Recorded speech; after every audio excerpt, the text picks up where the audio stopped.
Bonjour et encore bienvenue sur ma chaîne. Je suis Dolly Lambamou Palace. Nous sommes aujourd'hui le 31 décembre 2020. Alors, nous ne pouvons pas commencer l'année sans vous souhaiter une très bonne année 2021. Je souhaite vraiment que nous puissions commencer cette année avec Christ, avec de bonnes décisions pour notre éternité. 2020 a été très difficile pour tout le monde, pour le monde entier. Et vraiment, que cela puisse nous servir de leçon, que cela puisse nous tirer les oreilles pour qu'on puisse comprendre que vraiment, tout peut arriver dans la vie et nous sommes obligés de nous préparer pour notre éternité. Notre thème d'aujourd'hui, c'est « Tu n'es rien sans Dieu ». Voilà. Cet thème m'a été inspiré en observant un peu les malades.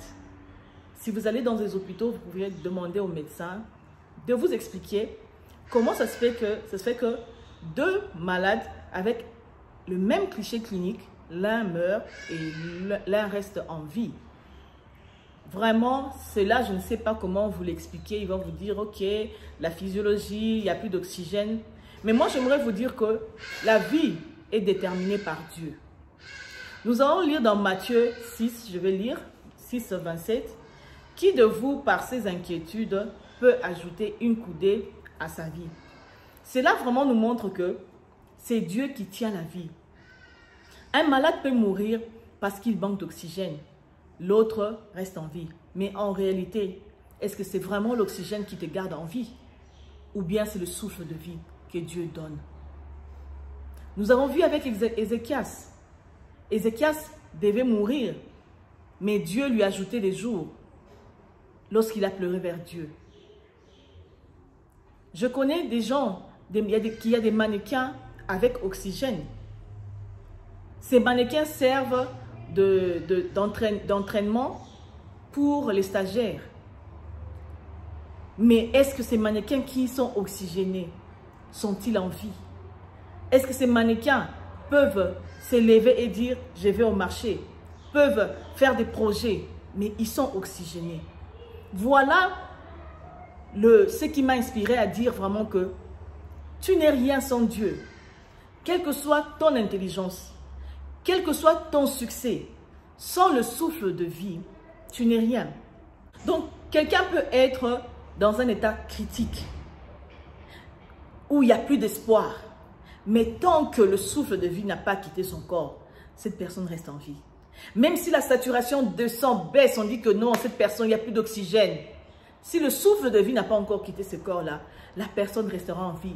L'oxygène va remonter parce que le souffle de vie n'a pas encore quitté son corps. C'est Dieu qui décide de la vie de quelqu'un.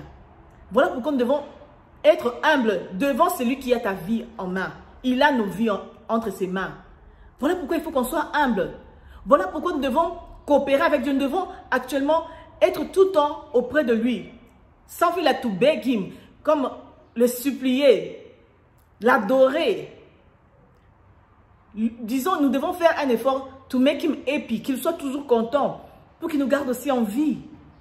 Tu as des enfants, tu veux vivre longtemps, tu n'aimerais pas les laisser. Reste près de Dieu. Reste close dans la prière. Adore Dieu. Comprends que sans son souffle de vie, tu n'es rien. Même entre les humains, nous le voyons. Quand tu es dépendant de quelqu'un, nous voyons comment les gens, ils sont à terre. Devant ces géants, devant ces puissants.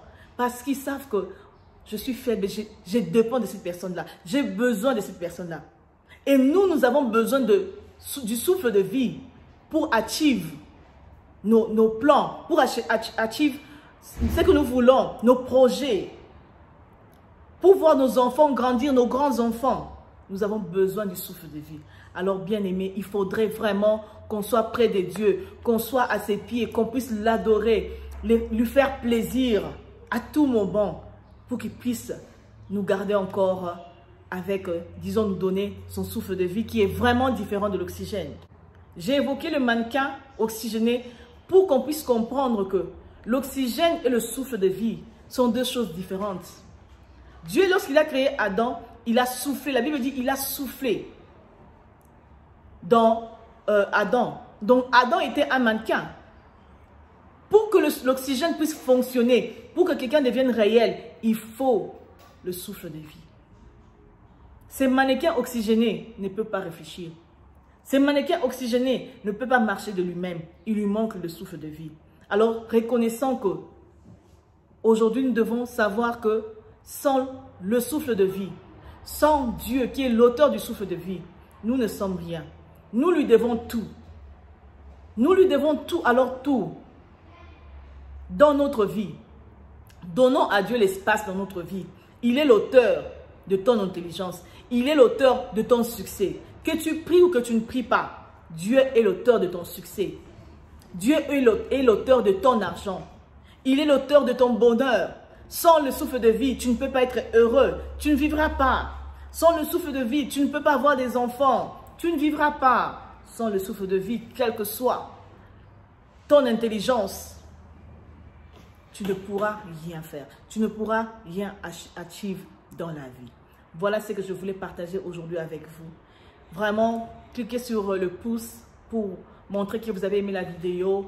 Partagez, abonnez-vous. Partagez vraiment la vidéo, qu'on continue à évangéliser ensemble.